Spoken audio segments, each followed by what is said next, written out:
네, 안녕하세요. 멘탈이 전부다의 철영입니다. 네, 시장의 최대 당면 과제인 PCE 발표를 하루 앞둔 오늘 시장은 또다시 혼조세로 끝났습니다. 3대 지수가 모두 오르긴 했는데요. 오늘은 무슨 일이 있었을까요? 일단 오늘도 상승으로 끝나기는 했지만 가격 흐름을 보시면 결코 순탄치 않았음을 알 수 있습니다. 시장은 시작부터 흘러내리면서 장 중반에는 1% 가까이까지 하락을 했습니다. 그러다 장 중반 이후부터 말아 올리면서 결국 상승으로 끝이 난 건데요. 오늘 역시도 매수세와 매도세가 서로 확신을 갖지 못한 상태에서 힘 빠진 줄다리기를 하다가 대충 타협하며 마무리된 흐름으로 보입니다. 최근 S&P가 4일 연속 하락했었기 때문에 오늘은 그에 대한 반발로 매수세가 조금 더 힘을 발휘한 정도이고 특별한 의미는 없었다고 생각합니다. 오늘 장 초반 매도세가 조금 더 힘을 발휘했던 것은 실업수당 청구 건수가 영향을 미쳤습니다. 초기 실업수당 청구 건수는 전주보다도 살짝 줄어든 19만 2천 건을 기록했습니다. 하지만 최근 흐름상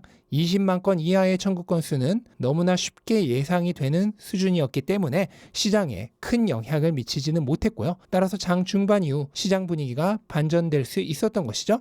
결국 시장은 현재 PCE 물가지수 발표를 기다리고 있습니다. 이것을 확인한 이후에야 방향을 결정할 것입니다. 그리고 한국 시간으로 드디어 오늘 밤 10시 30분에 발표가 되는데요. 일단 시장이 예측하는 근원 PCE 물가는 전년 대비 4.3% 올랐을 것으로 보고 있습니다. 이건 지난달에 4.4%에서 0.1%포인트 떨어진 것인데요. 얼마 전 CPI가 예상보다 높게 나왔었기 때문에 그걸 감안하여 PCE 역시 크게 떨어지지 않았을 것으로 보고 있다고 생각이 됩니다. 과연 결과는 시장 예측만큼 나올 수 있을까요? 힌트는 CPI에서 얻을 수 있는데요. 최근 근원 CPI와 근원 PCE가 비슷하게 하락한 것을 알 수 있습니다. 최근 두 달간 근원 CPI가 매달 0.3%씩 하락했었고 근원 PCE도 0.3%씩 하락한 걸 볼 수 있습니다. 따라서 CPI가 이번 달 0.1%포인트만 떨어졌으므로 시장도 PCE 역시 0.1%포인트 하락할 것으로 보고 있는 거죠. 저 역시도 그렇게 될 가능성이 가장 우세하지 않을까 생각을 하고 있고요. 경우에 따라서는 조금 더 떨어질 가능성도 있지 않을까 생각을 합니다.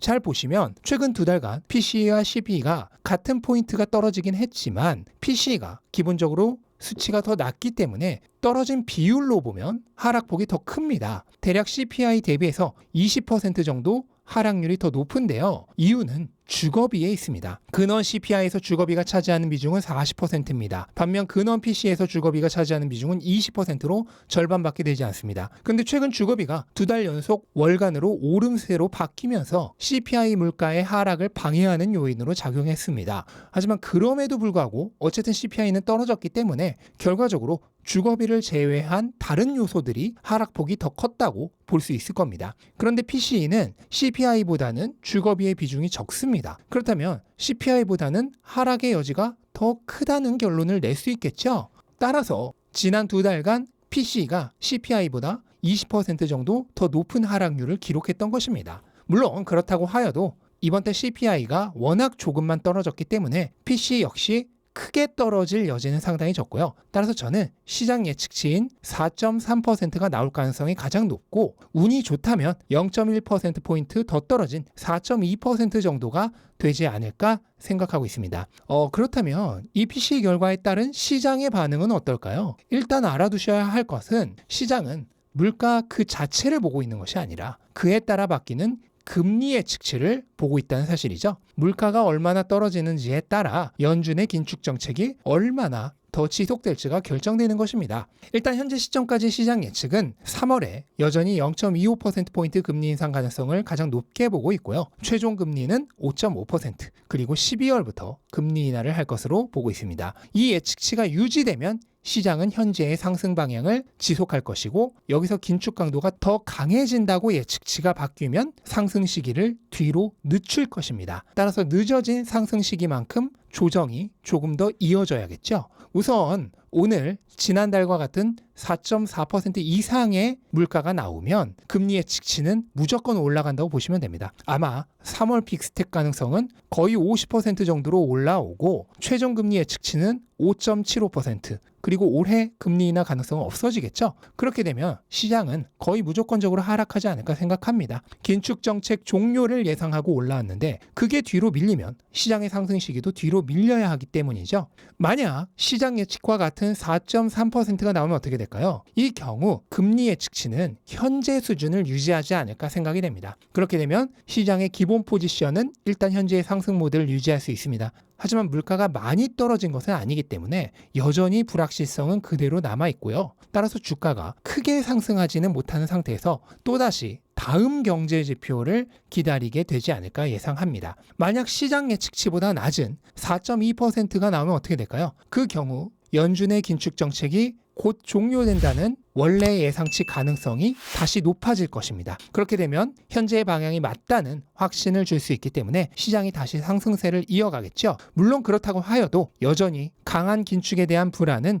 조금씩이나마 계속 남아있을 것이기 때문에 다음 경제지표 발표는 여전히 중요하고 시장은 끊임없이 상황을 살피며 이 길이 맞는 것인지 확인하려고 들 것입니다. 그러니까 제 썸네일에서 운명의 날이네요를 보는 날이 오늘로 끝은 아니라는 뜻입니다. 당분간 중요 이벤트가 있을 때마다 그날이 운명의 날이 될 것입니다. 현재 시장은 모두의 예상이 서로 다른 방향을 가리키고 있습니다. 누구는 오를 것이라 하고 누구는 내릴 것이라 합니다. 그런데 각자의 의견이 모두 타당성이 있습니다. 현재 시장은 안개로 가득해 한 치 앞도 예상하기 어려운 상황입니다. 따라서 어느 쪽으로도 갈 수 있는 게 맞습니다. 오른다는 쪽은 그 의견대로 일리가 있고 내린다는 쪽 역시 일리가 있습니다. 만약 확률이 반반이라면 어느 쪽이든 똑같이 가능성이 있는 것이죠. 오늘 발표된 GDP 2차 추정치만 해도 그렇습니다. 미국의 GDP 2차 추정치는 1차 추정치였던 2.9%보다 0.2%포인트 낮아진 2.7%를 기록했는데요. 이를 두고도 의견이 분분합니다. 하락론자들은 물가는 높아지고 성장률은 낮아지고 있으니 스태그플레이션의 가능성이 높아지고 경기 침체가 올 것이라며 하락을 주장합니다. 반면 상승론자는 GDP의 하락은 소비 지출 약화에 따른 것이고 따라서 소비의 후행 지표인 물가는 곧 낮아질 것이며 이에 따라 연준의 긴축 정책도 끝나고 시장은 상승할 것이라 보고 있습니다. 최근 무슨 지표들이 나올 때마다 의견이 분분하죠. 고용이 강한 것도 처음에는 긴축 정책의 강화로 나쁘다고만 봤는데 최근에는 경기가 탄탄하니 연착륙 가능성 증가라며 좋게 보는 의견도 있습니다. 또한 경착륙과 연착륙도 최근에는 아예 착륙이 없는 노착륙 의견까지 나오고 있습니다. 이처럼 서로 간의 의견이 분분한 상황에서 동전 던지기를 할 때 앞면에 거는 게 옳을까요? 뒷면에 거는 게 옳을까요? 결과는 어느 쪽이든 될 수 있죠. 여기까지 들으셨으면 이제 제가 뭔 말을 할지 감이 오시겠죠? 네, 어느 쪽에도 거시면 안 됩니다. 확률이 50%인 베팅은 하지 마십시오. 장기적으로 성공하기 어렵습니다. 우리는 늘 확률이 100%인 베팅을 하면 됩니다. 장기적으로 가치가 무조건 하락하는 화폐를 냉치삼 같은 좋은 자산으로 꾸준히 전환해 나가는 투자를 하시면 됩니다. 이러한 투자를 하기 위해서는 두 가지가 가장 중요한데요.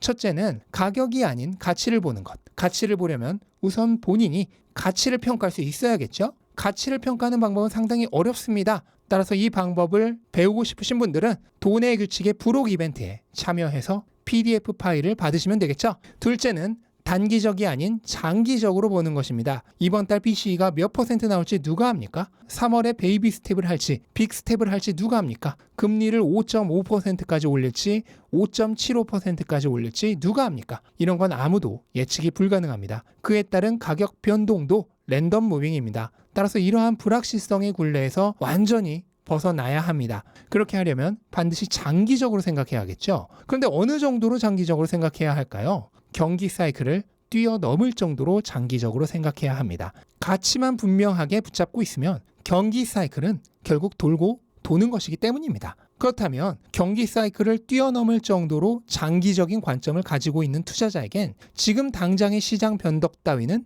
아무런 문제가 되지 않습니다. 그런데 이렇게 장기적인 관점을 갖기 위해선 필수적인 요소가 있습니다. 네, 바로 분류의 규칙을 지켜야 한다는 거죠. 자신의 구매력 사용 용도에 맞춰 분류의 규칙을 지키지 않은 투자자는 이렇게 장기적인 관점을 가질 수 없습니다. 눈앞에 진수성찬을 차려놓고 다이어트 하라고 하는 것과 똑같죠? 불가능합니다. 제 채널 제목이 멘탈이 전부다인데요. 많은 분들이 투자에 있어 멘탈을 정신력으로 오해하고 계십니다. 하지만 멘탈은 결코 정신력으로 지켜지는 게 아닙니다. 멘탈은 자기만의 원칙과 이에 대한 완전한 이해를 통해 지켜집니다. 완전한 이해라는 것은 지식적인 이해를 말하는 게 아닙니다. 말 잘하는 법 같은 책을 달달 외웠다고 해서 말 잘해지는 게 아니죠. 경험과 자기 반성을 통해 나의 것으로 체화되었을 때야 비로소 완전한 이해가 완료된 것입니다. 이것은 아무도 대신해 줄 수 없죠. 본인의 노력으로밖에 이룰 수 없습니다. 그리고 그 노력을 조금 더 쉽게 만들어주는 것이 바로 책과 같은 지식의 흡수입니다.